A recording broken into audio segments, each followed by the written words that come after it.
Emily married Ethan, so you two have nothing to do with it, right? Emily, my son's fiancée, said with a smile, looking at Mike and me. You two are strangers to me, so I won't be living with you or taking care of you. I was shocked by her blunt words. As she spoke, Emily's parents stood by, nodding as if to agree completely.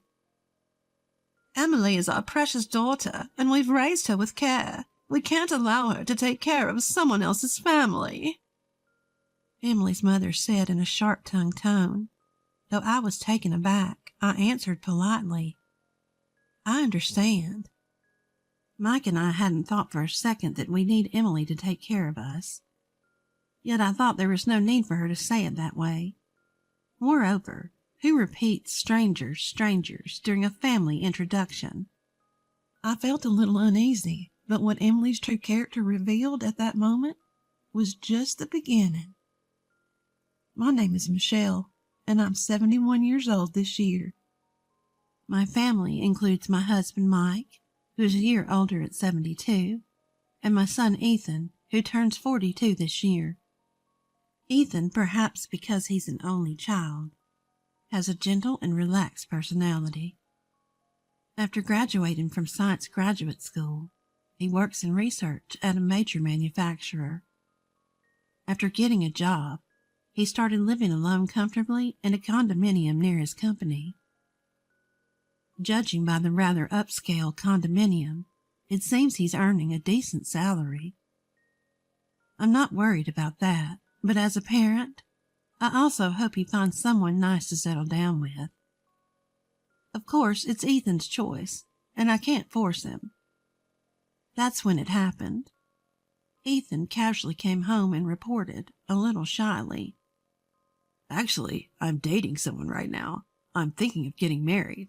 I want to introduce her soon. Mike and I were surprised, as he had never shown any interest in women before. Sure enough, I must admit that I felt relieved. Well, isn't that wonderful? I said. These days, the number of single people is increasing, but if you found a good person, nothing could be better. So what's this person like? Mike and I eagerly asked Ethan. We'll be having a family introduction with her parents soon, so I'll introduce you to her then. Ethan said with a smile. Our conversation was livelier than ever with Ethan.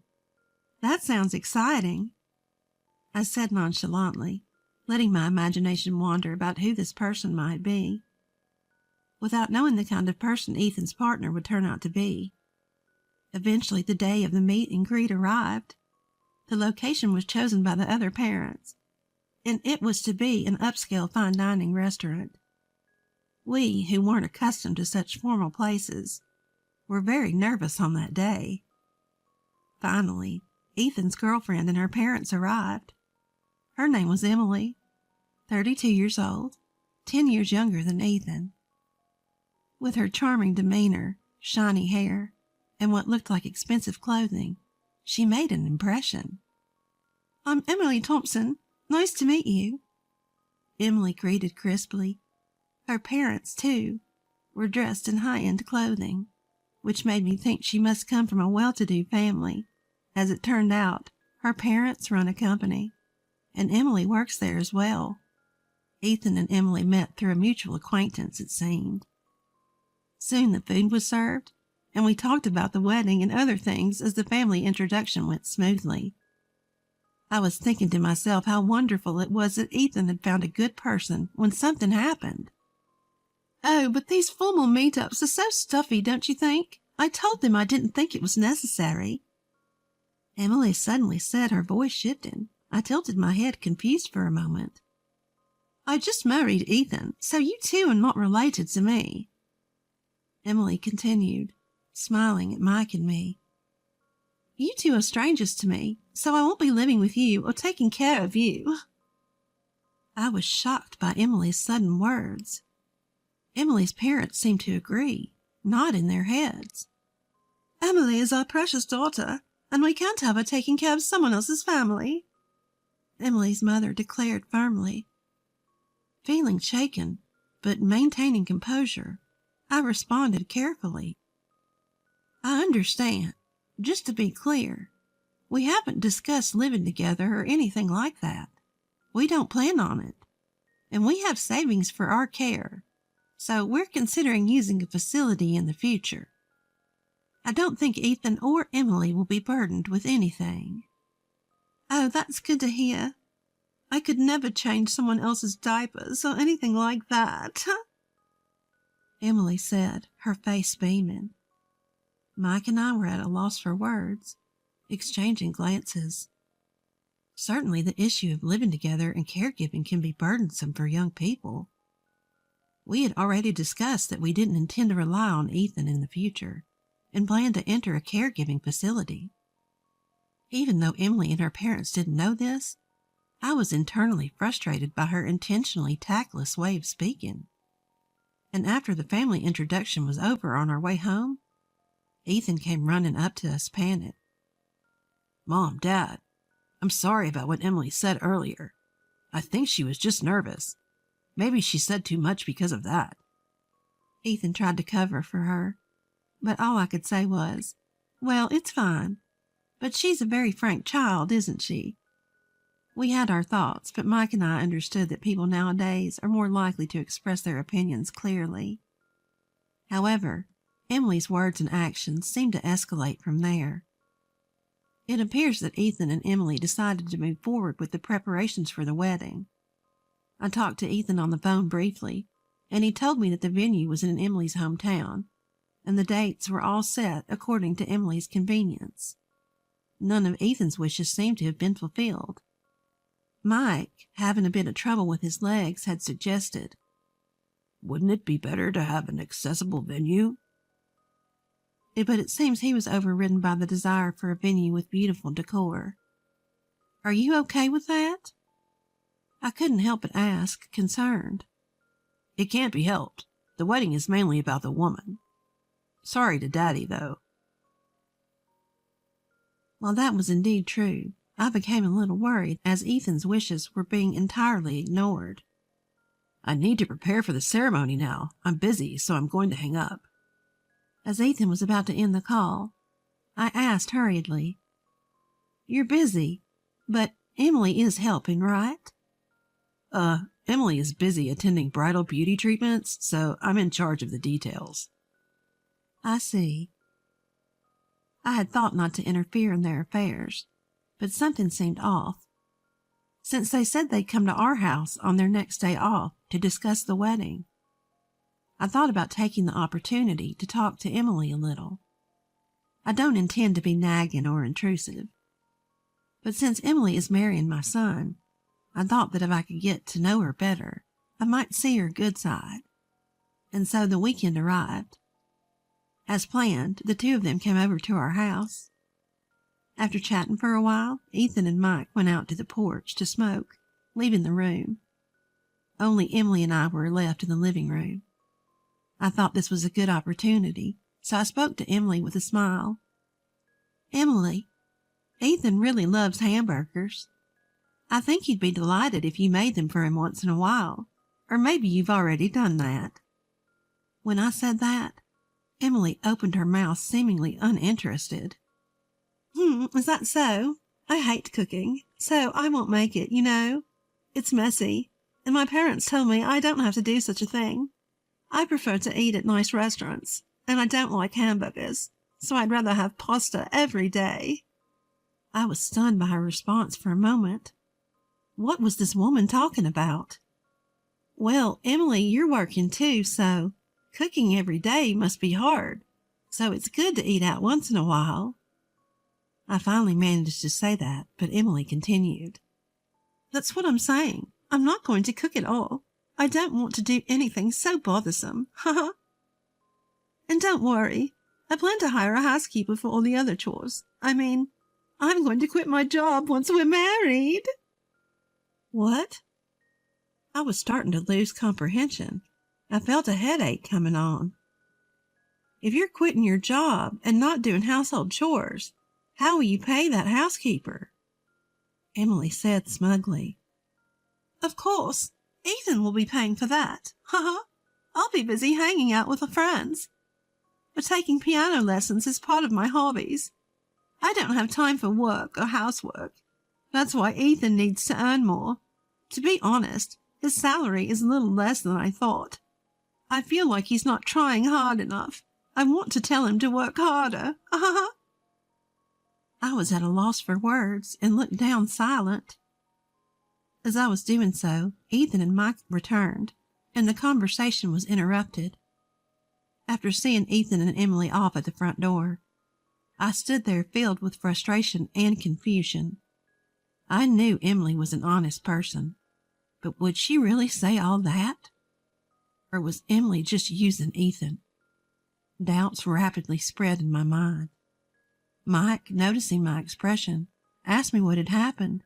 I told him everything. Mike seemed to have the same thoughts.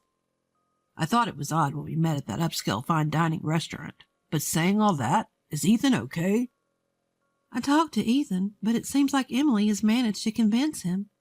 I don't think anything we say will help. Yeah, I guess so. So we have to have Emily tell us the truth herself. What? I let a smile cross my face. A few days later, I was asked to accompany Emily to her dress fitting. Ethan had said that he couldn't go because of work, so I was called at the last minute. When I appeared, Emily predictably looked displeased. Ugh, why are you coming? Where's Ethan? Ethan got called into work. I answered, and Emily turned away, saying, That's so boring. I was already dumbfounded by Emily's childish attitude. Regaining my composure, I calmly watched Emily as she changed into various dresses. Emily was with Emily's mother, and they were exchanging opinions back and forth. Mom, what do you think of this dress design? I think the previous one was better. You're right. The shoulder line isn't quite right. They seemed to have no regard for me, continuing their conversation just between the two of them. Even when I tried to engage them in conversation, they answered curtly. Emily's attitude was getting worse and worse, I thought to myself. Moreover, it seemed that Emily had been raised incredibly overprotected. Listening to their conversation, Emily was constantly asking her mother, Mom, I can't do that. Can you do it for me? Each time, Emily's mother would simply comply, saying, Sure, sure. Considering this behavior, it made sense why she didn't cook. I can't quite let go of the previous dress. Take a picture, will you? Emily spoke to her mother, but I held up my mobile phone with a smile. I'll take the picture for you. Really, Auntie? Do you even know how to use a mobile phone? Make sure to send it to my mobile phone once you're done. Emily was consistently sharp-tongued. I took a few pictures and then sent them to Emily. At that moment, a staff member in charge of the dresses approached me, so I set my mobile phone on the table. Are you the mother-in-law? This dress is now available at a more affordable price. The staff member quickly started pitching to me. I responded vaguely and brushed it off, but Emily and Emily's mother, thinking I was focused on the conversation with the staff, started talking freely. What they were saying was astonishing.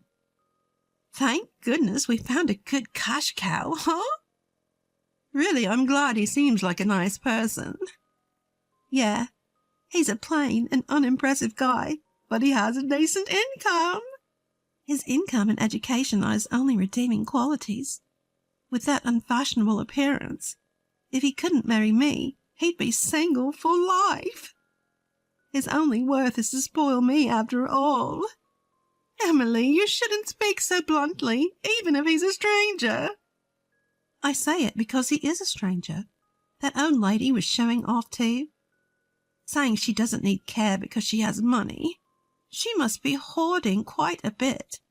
Anyway, whether there's money or not, I would never do something like caregiving. Changing a stranger's diapers? Absolutely impossible.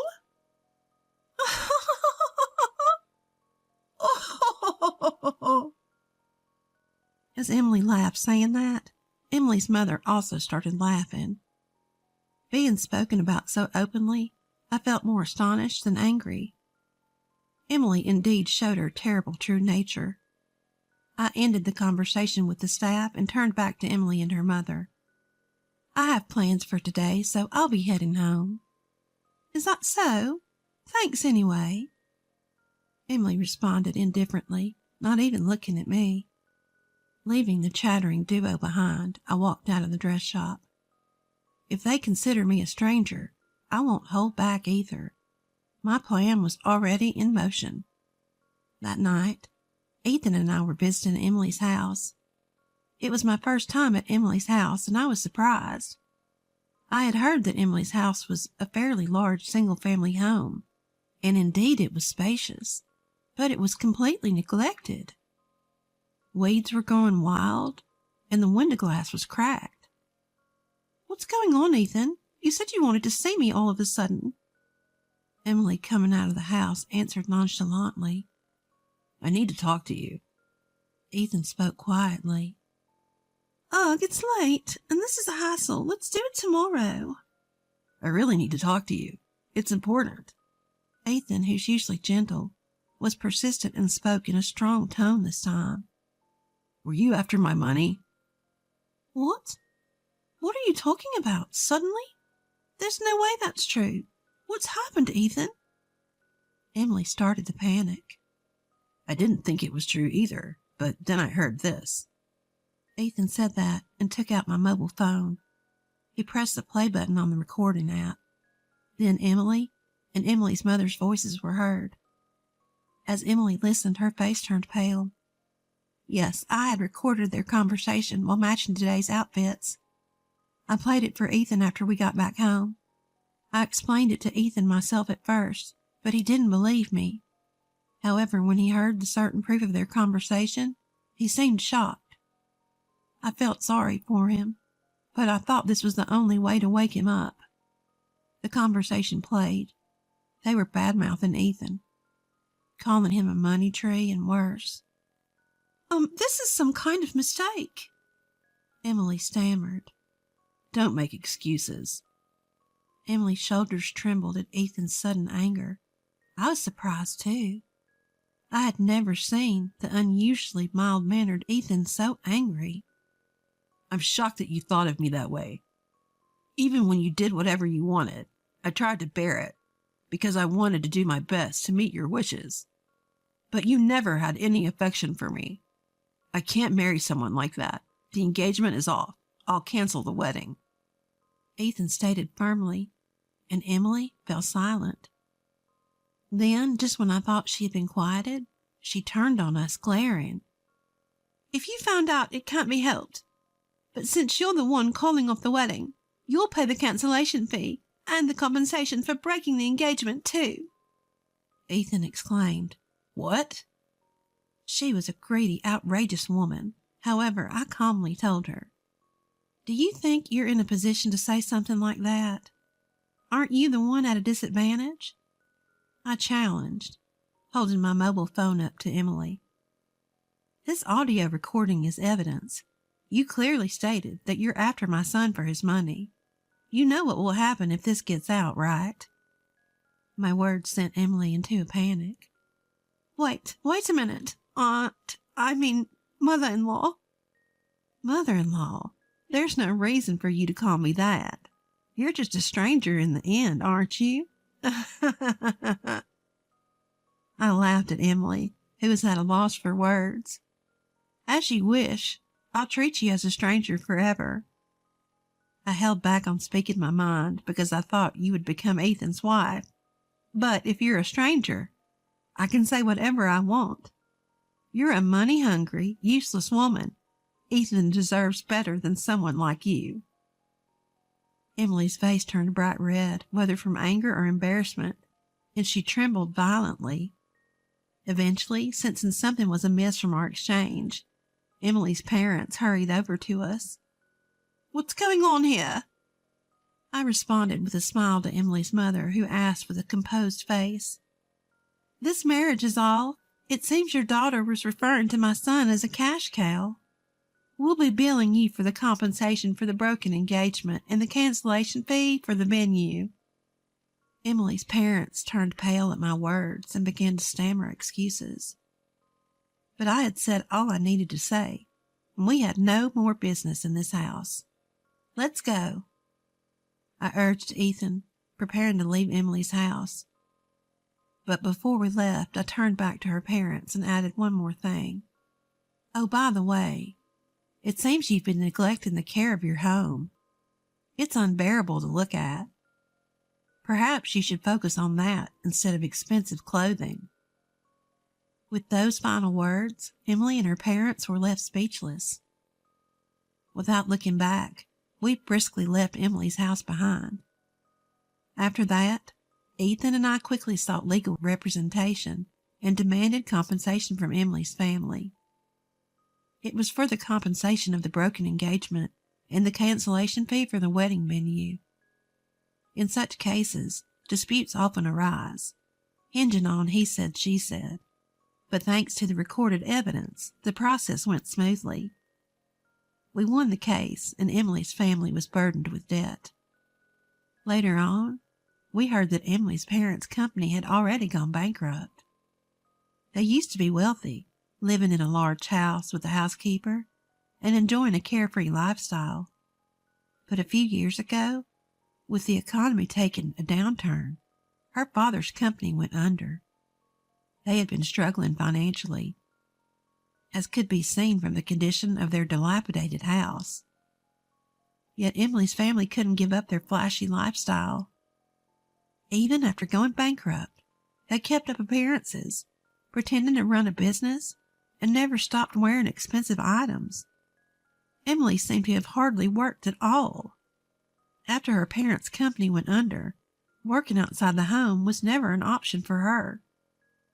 She tirelessly sought someone who could lavish her with luxuries on her parents' behalf, running around introducing herself to various people in search of a partner.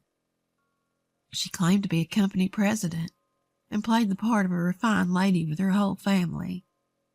But her true nature was seen through by Ethan, her finally found partner, and the engagement was called off.